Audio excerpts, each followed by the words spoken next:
Сегодня россияне отмечают 72-ю годовщину Дня полного освобождения советскими войсками Ленинграда от блокады. В честь этого в Якутске на площади Победы прошел торжественный митинг и церемония возложения цветов к мемориалу комплексу города-героя Ленинграду, в котором приняли участие руководители министерств и ведомств, студенты и школьники образовательных учреждений столицы республики и жители города.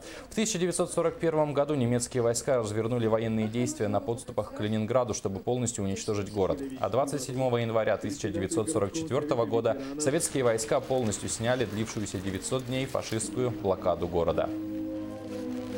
Я, как участник Великой Отечественной войны, который призван был в августе 1942 года на фронт, мы в тот момент, молодые солдаты, но помнили, знали, как дела были в Ленинграде в то время. Поэтому осада, блокада Ленинграда, она, конечно, была тяжелой, как говорится, тяжестью для всего народа Советского Союза.